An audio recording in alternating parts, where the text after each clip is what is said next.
Hello, Assalamu alaikum, and welcome to another episode of the Classics Show. I am your host, Shabnum Riaz.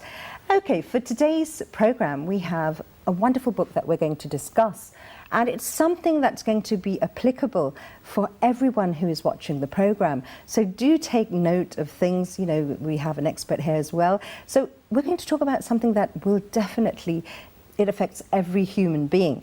The book that we're going to talk about today is Frames of Mind, Theory of Multiple Intelligences, and this is written by Dr. Howard Gardner.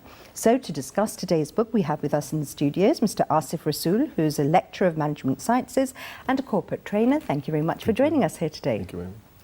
Okay, so now while we talk about this, you know, this book and the subject, the theory of multiple intelligences, usually a person thinks of intelligence as being one entity. Yes, the story starts with when there's one French minister.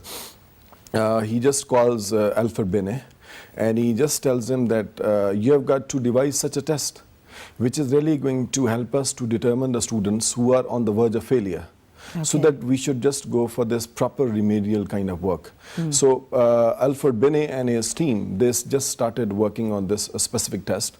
And after some time, they just came up with this test and they called it IQ test. And after some years, like 8 to 9 years, it got into America as well, and it got very much popular and everywhere, like in different organizations or institutes as well, especially at school level and in specific organization as well. They just use this test to exactly evaluate the IQ level of the people. But then we have got this Dr. Howard Gardner, 80 years after that, this IQ test, when it got, like, it was very popular there. He just came and he said that, well, this is totally a wrong method and I am not going to accept it. And he came up with his own concept of multiple intelligences. Okay. He said that, you know, why it is so that we are just going to take, especially school kids or youngsters, from natural setting to unnatural setting. And over there, we are just going to make them perform certain tasks which they have not done before, and chances are that they are not even going to do after that. Right. So from there, he just came up with this concept of initially multiple intelligences, and he talked about 7 different types of intelligences. Right. Okay. So from there, the story starts. Okay. Now a bit about Dr. Howard Gardner as well. Dr. Howard Gardner, he is a psychologist at Howard University. He has been in this specific era for a very long time, and he had just worked for quite some time to develop this concept of multiple intelligences. And he has been in the different projects as well currently, Good Work project especially, in which he is just working on the other 2 intelligences as well. And he has divided a very specific test. It's not like simply he had just from nowhere, he had just brought these 7 different types of intelligences. Rather, he devised a particular test, and then in order to become any kind of like aptitude or intelligence or anything like that, if it has got to become a proper intelligence in his way, it has to go through that proper test. Okay. So all these 7 or 8 different types of intelligences, they have just gone through that rigorous kind of test. Right. And now he's just working on the last one, that is naturalist theory as well. Right. So, you know, as you said that these multiple intelligences have been, we've been able to identify them, and we will talk about those later. But what is the importance of having them, recognizing them, and how can you include them in your life? It's like a quote of Dr. Howard Gardner. He said that we have got to recognize all the varied types of intelligence in us. We have got to acknowledge them. And after that, we have got to see or search the combination of all these different types of intelligences, because we all are different. Exactly. Because we have got different combinations of these intelligences. So, I mean, if it is so, we have got to understand it perfectly so that, I mean, ultimately we are going to implement, and then we are going to solve a lot many issues and problems in every part of the world. Right. While we will speak about the different intelligences, what they are, tell me, is it possible for a person to have all of them? And if they have some and they're sort of lacking in the others, can we work to make them, to develop them more? What can be done with this whole, array of... It's a very interesting and very engaging question, I would say. When children are born, they have got the inclination to develop all the different types of intelligences. Right. They possess the capacity to develop them. Now what happens is, like, when they just get into different environments, so ultimately we say there are so many factors which are going to influence their intelligence. Already capacity is there. So first of all, I mean, that process of the birth, if it's not going to damage your brain, it means you're perfectly fine. Right. Then you have got your parents, the way they are going to deal you as a kid. So let's say you had a very strong tendency to develop this musical intelligence, but it wasn't there in your family. It wasn't there in that specific culture as well. And perhaps they snubbed you very badly, they insulted you very badly, so it remained there. So the rest of them, they started growing. Okay. But if you're going to have very engaging environment, enriched environment, of course. so chances are that they can just groom to a very, you can groom all these different types of intelligences at maximum level. Okay. And is there any age restriction on this? When you're younger, you'll be able to develop them, or can any age be more receptive to? Yes, that's a very good question. Especially for most of these intelligences. I mean, we have got to spur them from a very, very young age. Okay. Because then we are just going to have like different kinds of environment and different aspects are there which are really going to spur the different types of intelligences. And then we are just going to engage ourselves to carry on with the same. And for this, we got the best example of Moza as well. And the great musician. He grew up in a family where his father, he himself was a musician. And a time came when he just saw that his son has got a very strong tendency to groom this specific intelligence. So believe me, it's really very surprising to me as well that even he said goodbye to his own career. That's very important. He said goodbye to his own career in order to help his son to grow. And now this is like one of the aspects. Second is this, like, one is parenting. Second, he was just grew up in a specific era where, like, I mean, this kind of musicians and all that, they were there in the vogue. So it was there in the vogue. People were just getting a lot of money and all that. So that was the second aspect as well. Okay. So, I mean, this is how we are just going to groom. This is like one example. Right. And normally it starts from the very early age of the children. We've got like this concept of this compass as well.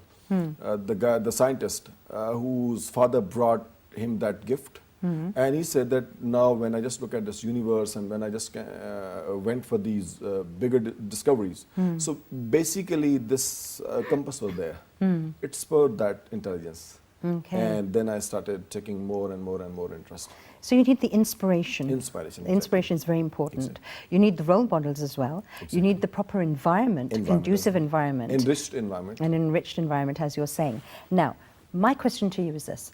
We see parents, usually, nowadays, they have less time to give their children than they had before, let's say 20, 30 years ago. Exactly. Okay, children are not playing outside as much as they should. Many of them are involved with their gadgets, with technology, they're sitting at home, they're not outdoors. Okay, so they're getting a lot of information and a lot of exposure from these appliances, from these gadgets. What must parents do? What should they be mindful of to make sure that their children are being exposed to the right sort of information? Exactly. The thing is, we have got like different kinds of cultures and values all over the world. So one way or the other way, they are just going to affect us. Right. So perhaps children who are just growing in our part of the world, where like parents are not that much conscious. So if they tend to get engaged in all these gadgets, so it's not that they're just going to stop grooming certain aspects of their intelligences as well. For example, spatial intelligence. Now they're just going to have these visual kinds of aspect before them. So it's automatically going to groom this specific intelligence. Second, it's going to make them very sharp when it comes to logico-mathematico, because in our days when we were at school level, so whenever our teacher, they just taught us mathematics, so we had to just perceive a lot. Yeah. But now, when we just look at the curriculum and when we just see the sport of these gadgets as well, so it really helps them to absorb the material, and it really develops. But at the same time, when it crosses the limit, it's really going to create many issues and problems for them as well. For example, I mean, if a kid sits silently, normally kids are going to play with their own gadgets all the time. So they're not going to develop their interpersonal skills. Right. Tomorrow, they're not going to sit inside their homes. They have got to go outside. They have got to go for their higher education. They've got to do their jobs as well. They've got to move around in the society as well. They have got to take care of their own family members as well. That's very true. Since they're going to stay separately. So there's the risk of social isolation there, isn't there? That's something that has to... Okay. So, now we've got this background here. Let's identify the multiple intelligences. What are they? First of all, we start off with this. There are 8 different types of intelligences in this concept. Number 1 is we have got this logico-mathematico. Okay. People who are very good at picking numbers, they are excellent at numbers. We have got like the great mathematicians. We have got like people who deal with the stat. People who are going to deal with these income tax and from this accountants. Exactly. So people who have got extraordinary kind of absorption when it comes to number crunching and all that. Right. And second is logic. For example, scientists, they are after logic, cause and effect and all that. So people who are just excellent at absorbing these concepts, numbers, cause, effects, every aspect. So this is like one aspect of. Second, we got like this interpersonal. It's like developing your relationship with the people, and that's very important. So we have got this people who are excellent at perceiving others. Right. They're just there to judge people from their postures, For gestures, that is needed facial expression, Right. from their talk as well, suprasegmental features. So from there, they're just going to pick the different concepts. And this is like second. Third one is intrapersonal. That is very, very important. Why? Because and that is something that hardly anybody really looks into, isn't it? Exactly, it does happen. I fully agree. Intrapersonal is like having a complete awareness of yourself. Unless you do not have this full awareness, you will not be able to even properly look at a different intelligence as well. So you have got like full-fledged, you know that what are my strengths and what are my limitations. So after knowing all these aspects, you'll be able to perfectly work on them. So it's like a kind of inner strength. So in our days, we can see people are not like very much familiar. So that's why it's all over the world as well. We've got the concept of emotional intelligence. Right. And I'm going to talk to you right now about this the intrapersonal intelligence that you're identifying. This is so important because, again, I'll bring you back to social media. For a person to be aware, as you said, of their strengths and their weaknesses, you are actually empowering yourself. Exactly. You are actually putting yourself onto the path of success, not in just success as in a professional or a career-wise capacity or an educational capacity, but also in relationship building as well. Because you'll know exactly what it is that you need to work on, whatever. Exactly. Okay, now intrapersonal, you're judging yourself, you're spending time with yourself, you're analyzing the things about you. Social media seems to be picking up the pace of having a filtered requirement of everyone's persona. It seems that many people are living out the things that are not really based that much on realistic facts, and it's an image of what you want to be. So that is filtered onto various avenues of social media, which is then, it is strengthened by the way it works and the whole dynamics behind that. How much of a danger is that to your interpersonal skills? Number one is that when we just talk to the genuine, authentic human being in this face-to-face talk, even now we have got this through this technology as well. So, I mean, it's slightly different from that, but still it's really going to affect us. Now, obviously it's going to affect us in a bit negative way. But at the same time, since people are just going to properly utilize this kind of aspect, so they're just going to grow in this specific, despite having that like fakes aspect and all that. But people are obviously going to improve in this specific, because the moment they're just going to get themselves engaged in this specific activity, so obviously with the passage of time, they're just going to pick different. And obviously now this is the, I mean, these are the new realities which are going to stare us in the face. We are not going to negate them, but we have got to rather embrace them. We cannot avoid with them. So I would say that people are even just going in this specific area, very quickly, people are just going to pick positive aspects of it. And they'll be able to manage, compensate those gaps as well, which we are going to have like in the real interaction as well. This is like, I have got a very positive perspective in this regard.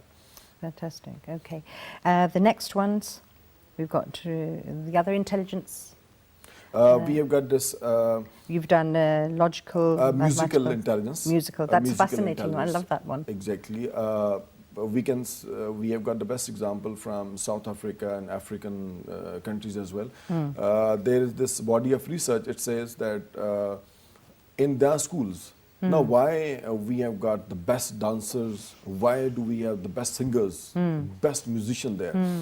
So I just came across a very interesting aspect of this, that in their schools, children, they are supposed to learn almost 90 songs with proper rhymes and all that. So just see how enriched environment they are just going to get for this specific kind of intelligence. So once you're going to have it, ultimately, the moment you start growing up, it's going to develop. It's like picking the right kind of rhythm, and then the way your language, different aspects, they are just going to work in a proper combination. This is the aspect of this musical intelligence as well. Fantastic. And that's really, that's another thing where I think that's really fascinating, to think that when children are small and they're in that very receptive phase, because they're absorbing everything around them like sponges, even, now us guys, well grown up and everything, you can remember those childhood nursery rhymes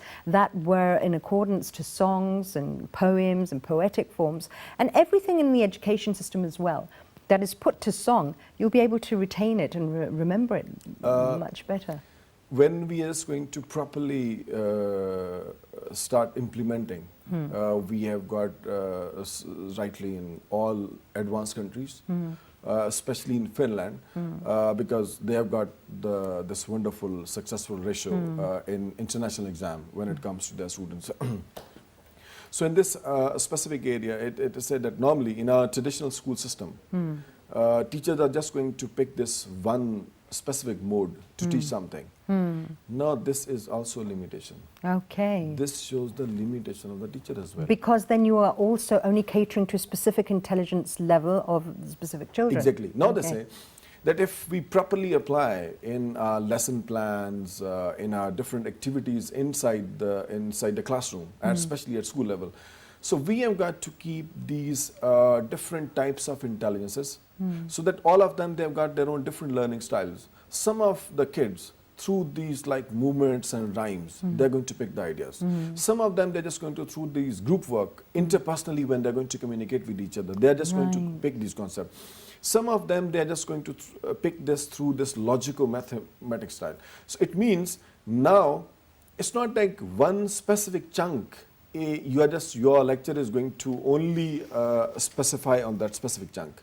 When you are just going to apply this MI theory in your lectures, you are just going to accommodate maximum people from that class. It means there is a lot more learning taking place inside the class.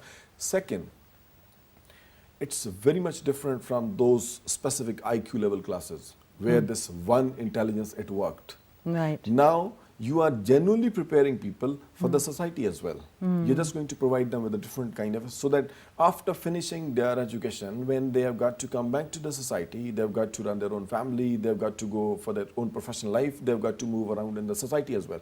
So they are just going to pick it from a very young, very right age. And it's ultimately going to affect them. So they are going to become very effective citizens of the countries.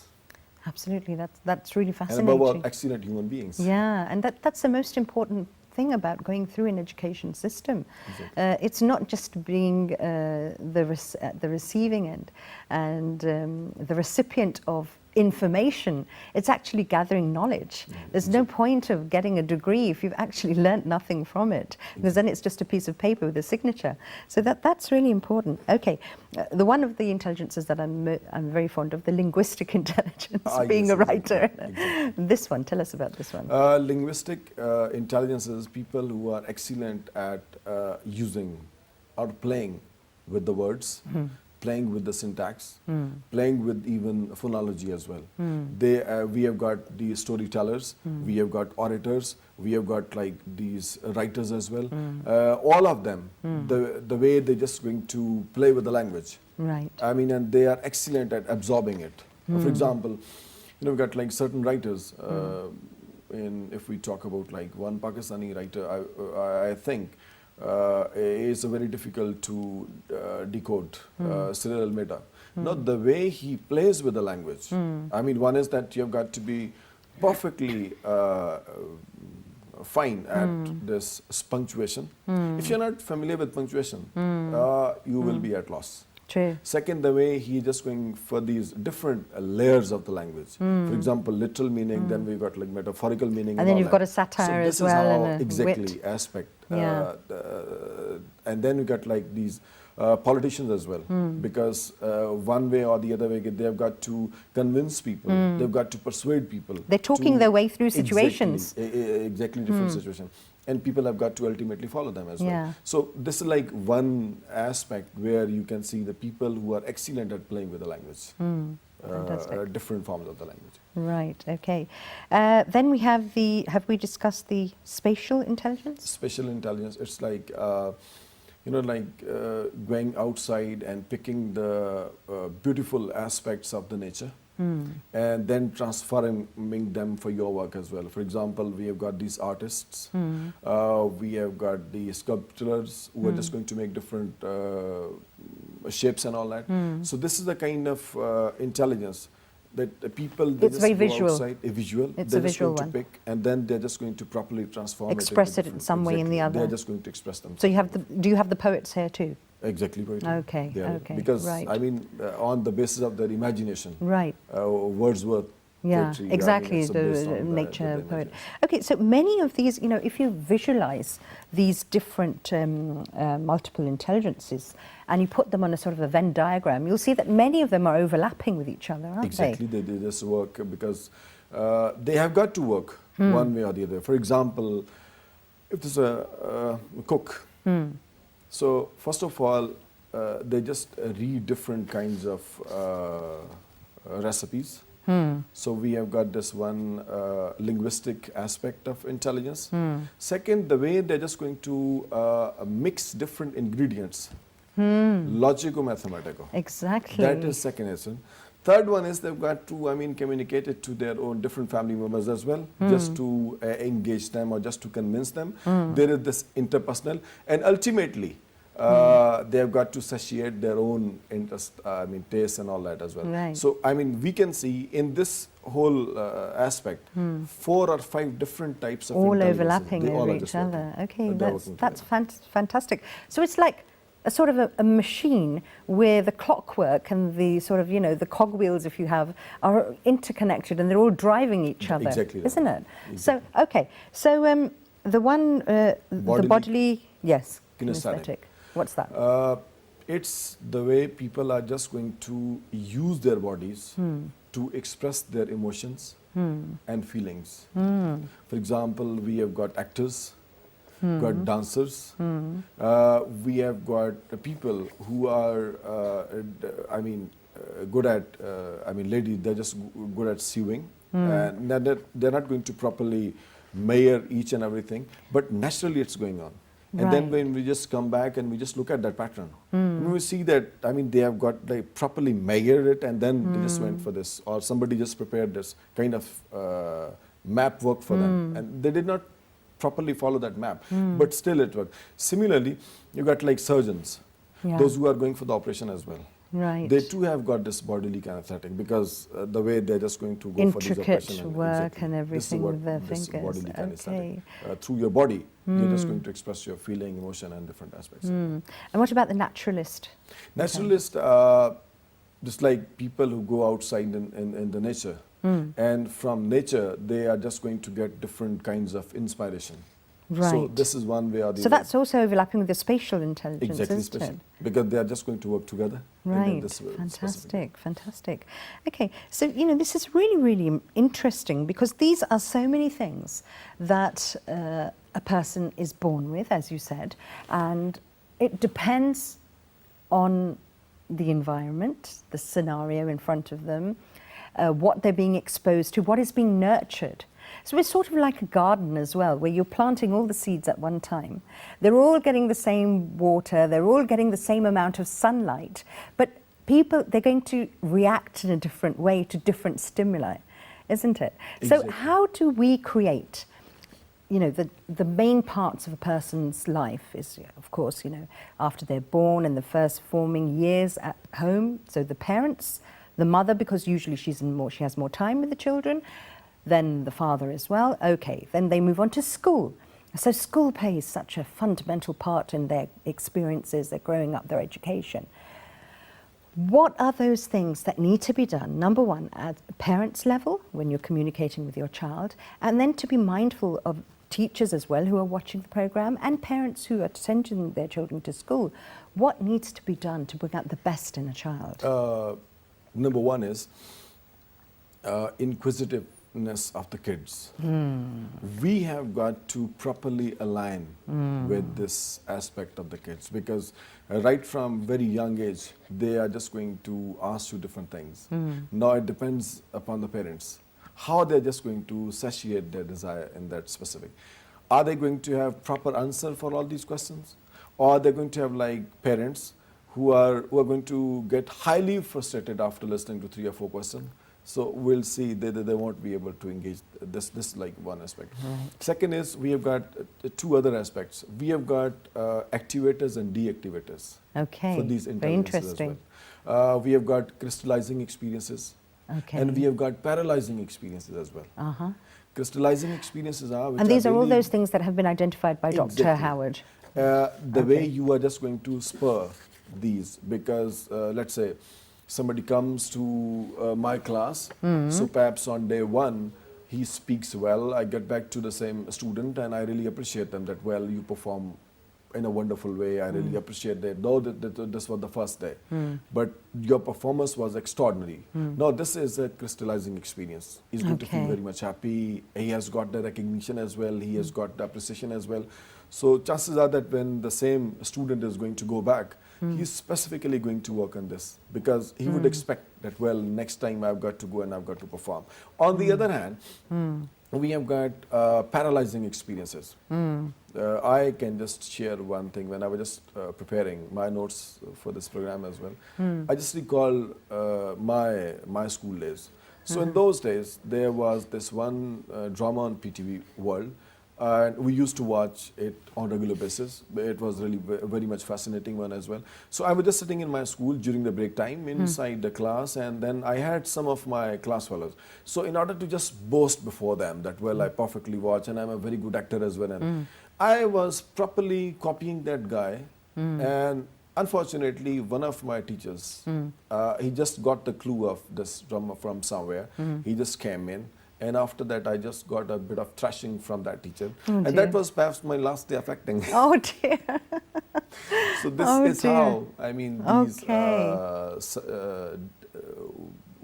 insults. Okay, but listen, what I'm going to ask you right now is that, you said you had the skill, and okay, the situation came, it put you off, or whatever, it created a barrier for you. Now, life is full of ups and downs. We can't have the perfect environment anywhere. There are going to be challenges. There are going to be, places where situations where you've thought, this is really embarrassing. I wish this had never happened. Okay, how do you conquer that fear then? How do you get forward? It's a very interesting question. Look, this has happened to me. Now, as a young kid, for example, perhaps as adults, whenever we are in a problem, so we can go outside, we can talk to our friends, we can talk to the proper experts as well. They are just going to properly help us to recover from that kind of problematic phenomena. But what about these young kids? Whom are they going to consult? Yeah. For example, if they have got very open kind of parents who have just given them this kind of confidence that if something happens outside, so I mean you're free to talk with us, and we are there to properly help you or support you in that regard. Right. So when if I refer to my paralyzing experience, I didn't have that kind of relationship, not relationship, in fact, I didn't even know it, that, well, I've got to tell it to my mother, or I can talk to my grandfather as well. I didn't talk to anyone, and I just kept it to myself. Okay. Now, as parents, it's our responsibility just Right. to give our children such confidence, where if even a slight thing is going to happen to them, they should properly report it to the parents, and after that they should properly just work on them so that they should recover from that specific phenomena. So this how parenting in this era is more than important. Right, absolutely. Okay, entry points to key concepts. What's that? It's without proper planning, we cannot implement this theory. Okay. Howard Gardner even warns about it. Okay. He said that first of all, just develop the goals. For example, what do we expect from our education? Okay. How do we want our students to perform different tasks in the society? And what's going to be their different aspects of their life? So once it's done, we have got to properly incorporate the concept of multiple intelligence in this. Now, just imagine history class. Teacher is talking. I mean, she just giving a kind of basic information to the kids, and she just reading, and they all are just going to look at one book. In this way, they are not going to perfectly understand it. But now we have got these gadgets, multimedia, and all that. So if we are just going to show them, and through this, I mean, we can just engage them in such a wonderful way that this is really going to groom different aspects of them. For example, when they're just going to go through that specific history lesson, look how we are just going to engage them. One is they're going to learn about the history. Second, they can just do a lot many calculation as well in form of years. When did this happen? When did this specific incident happen? And now, I mean, how we have got to. So these are like different aspects of this MI or these entry points, the way we are just going to engage it inside our classroom. And ultimately, we are just going to have like such people, students who are going to become adults, and then they are going to work and perform their different jobs in the society. We are just going to have lots of problems solved if we are going to properly implement it. Right. Okay. We're talking about a cultural impact as well, and how that affects these different intelligences, the development of them. You raised a very important point, that a child is very inquisitive. A child's job is, because they're programmed that way, they're growing up, the mind is developing, they want to know everything. They have those endless questions, as you pointed out. Many a time we find ourselves saying, oh, I have a headache, be quiet, things like that. How do we develop that patience to make sure that you are not, hindering your child's development? Exactly. All these different activities for these multiple intelligences, they one way or the other way, they are just going to correspond in that specific culture. So your question, maybe we are just talking about specific Pakistani phenomena, but we can have the same question all over the world, right, for different cultures as well. And all of them, they're just going to absorb. For example, when I went to Peshawar for one training workshop, and I had like highly enlightened and educated people in that specific workshop, and I just came across a very interesting phenomena when I was just sharing something about Okay, we're going to get back to this question. We have to take a break at the moment. Don't change the channel.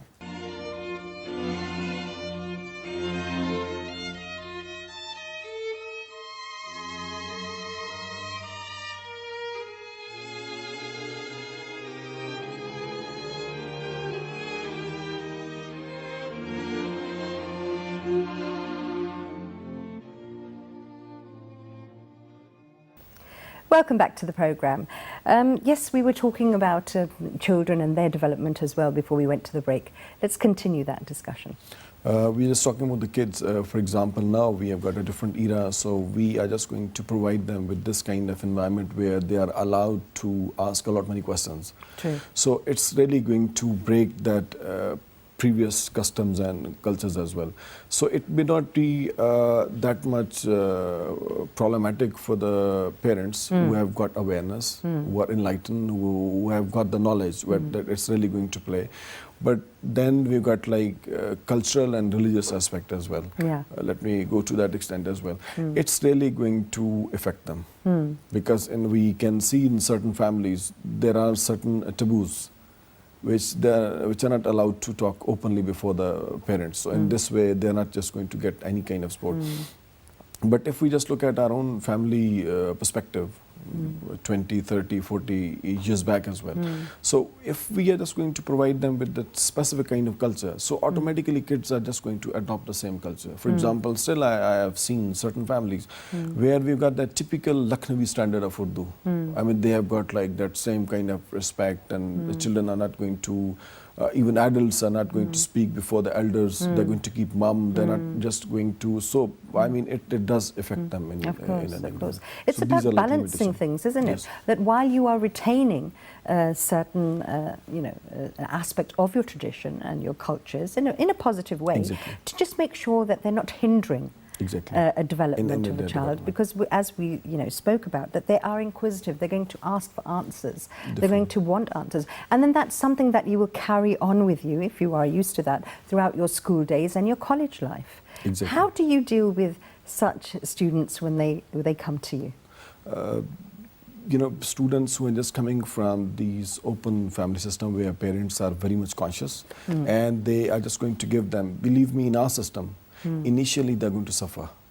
Because still we have got such system where teachers at a tertiary level especially, they're not going to allow them or let them ask a lot many questions. Perhaps they've got their own issues and problem and they're just going to snub them. So ultimately it does affect them because they have got, like, let's say 10 or 15 years previous experiences where they had a totally different environment. Now suddenly they have got a different environment where there are so many restrictions and all that. So ultimately, we have got to, this MI theory is really going to help us a lot. Because we are going to develop a kind of environment where, one way or the other way, the moment people are just come to us, whatever the level is, for example, whether it's a school level or college level or university level. So at school level, we are just there to develop the culture of our classes.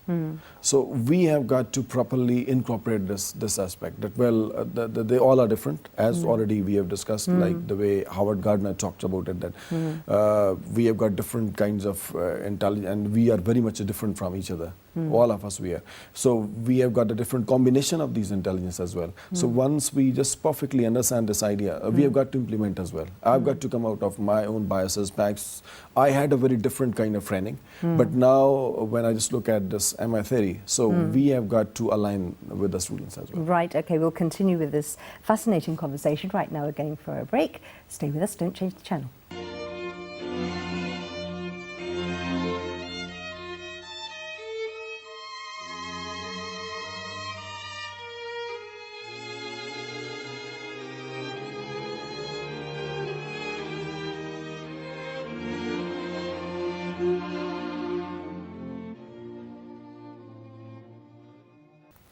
Welcome back to the programme.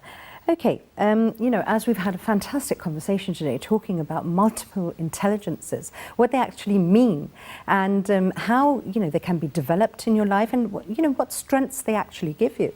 What I wanted to ask you is about when we're talking about the mind and intelligence, there's also something else. There's a point of view, to know who you are, to know the intrapersonal, as you're talking about, part of that intelligence.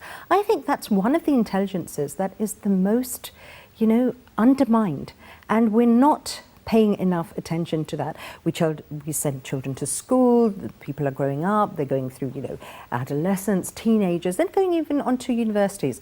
But then you may think, if you ask them, what are your points of view in life? Where are you as a person? Many times people are confused. Why is that, and how do you help your students understand who they are?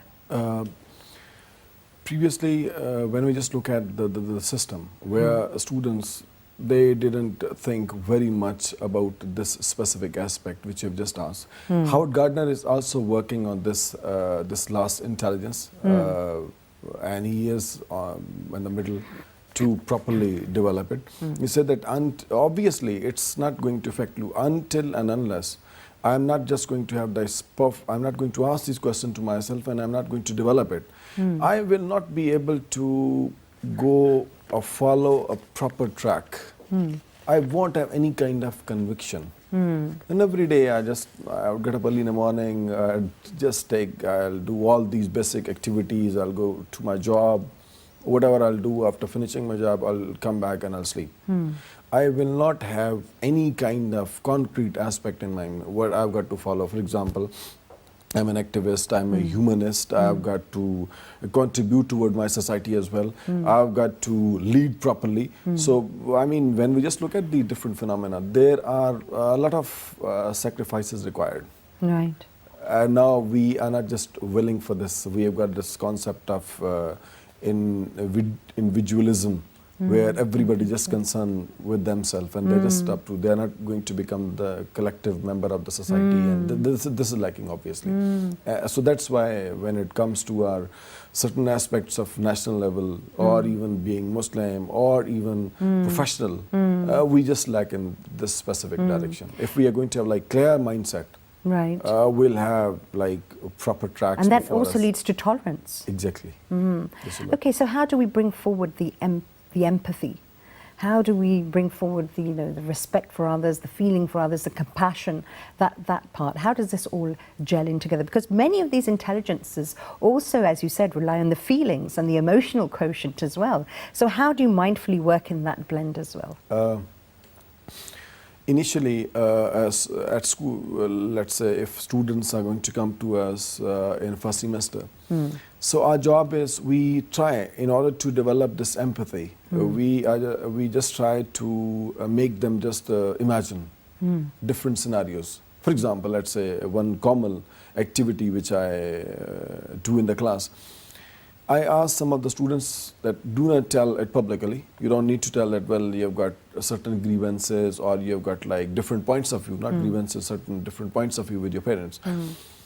Now, I just ask them to get into this activity. That, okay, what if you are in your parents' shoes? How would you respond?